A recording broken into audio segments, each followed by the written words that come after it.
Alors, prêt pour le grand match fiscal France contre Israël? Si l'ALIA est en préparation, cette question a forcément dû traverser l'esprit. Accrochez-vous bien, on va décortiquer tout ça pour y voir beaucoup plus clair. Se lancer dans son alia, c'est une aventure, c'est incroyable. Mais soyons honnêtes, les questions d'argent et surtout d'impôts, ça peut vite transformer ce rêve en un véritable casse-tête. On a un peu l'impression de rentrer dans un labyrinthe, pas vrai? Allez, pas de panique, on est là pour allumer la lumière ensemble. Notre mission aujourd'hui, c'est simple, on va démystifier tout ce jargon fiscal et surtout, on va voir qu'il y a des avantages absolument incroyables à découvrir du côté israélien. Vous pourriez bien être surpris. Et croyez-moi, bien piger ces règles, ce n'est pas juste une histoire d'économie. Non, c'est vraiment la clé pour construire sa nouvelle vie financière sur des bases saines, des bases solides, et pour dormir tranquille. Allez, on entre dans le vif du sujet. Avant même de se lancer dans les chiffres et les pourcentages, il y a un concept, mais un concept essentiel à saisir. C'est la pierre angulaire de tout le système, la résidence fiscale. C'est elle qui va tout déterminer pour la suite. Pour faire simple, la résidence fiscale, c'est le pays qui a le droit d'imposer l'ensemble de vos revenus, qu'ils viennent de France, du Japon ou des États-Unis. C'est vraiment la toute première pièce du puzzle qu'il faut mettre en place. Et là, regardez bien la différence d'approche, c'est fascinant. D'un côté, on a la France avec des règles très carrées, très définies, comme cette fameuse règle des 183 jours. De l'autre, on a Israël avec une vision beaucoup plus globale, plus humaine, le Merkaz HaChaim. On se demande, où est le véritable centre de votre vie? On parle de la famille, des amis, du travail. C'est bien plus qu'une simple question de calendrier. Bon, maintenant qu'on a posé les bases de la résidence fiscale israélienne, préparez-vous. On va aborder ce qui est sans doute l'avantage le plus spectaculaire du système, le véritable cadeau de bienvenue fiscal. Et ça, c'est un vrai game changer. 10 ans, voilà, retenez bien ce chiffre, c'est la durée d'une période d'exonération fiscale qui est juste exceptionnelle.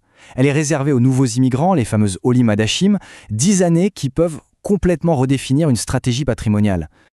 Mais alors concrètement, qu'est-ce que ça veut dire? Eh bien imaginez, pendant 10 ans, vous payez 0 impôt en Israël sur les revenus que vous continuez de toucher depuis l'étranger, que ce soit votre travail, vos affaires, et ce n'est pas fini.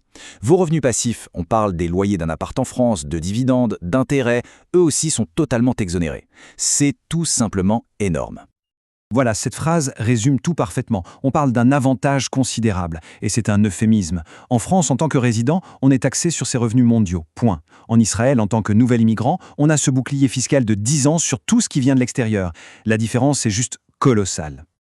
Ok, cette exonération de 10 ans, c'est clairement la star du show. Mais pour le reste, comment ça se passe? Pour avoir une vue d'ensemble, organisons un petit face-à-face rapide sur quelques autres impôts clés.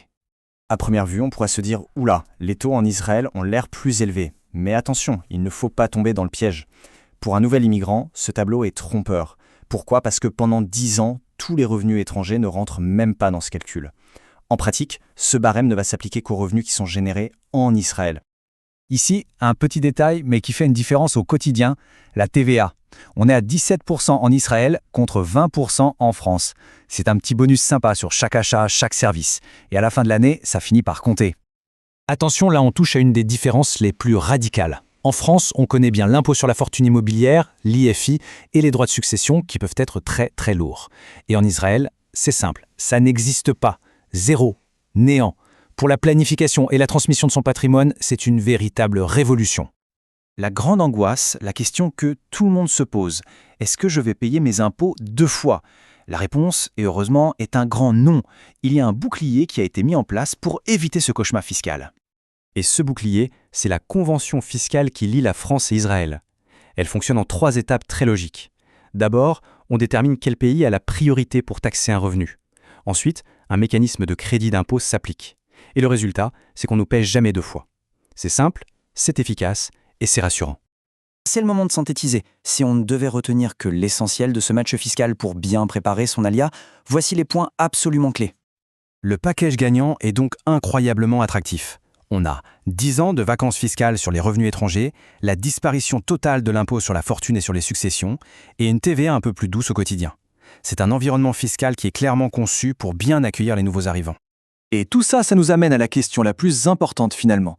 Avec des règles du jeu aussi différentes, comment repenser sa propre stratégie? Comment structurer ses investissements? Comment préparer l'avenir pour sa famille? C'est une perspective qui change absolument tout. Merci de nous avoir suivis.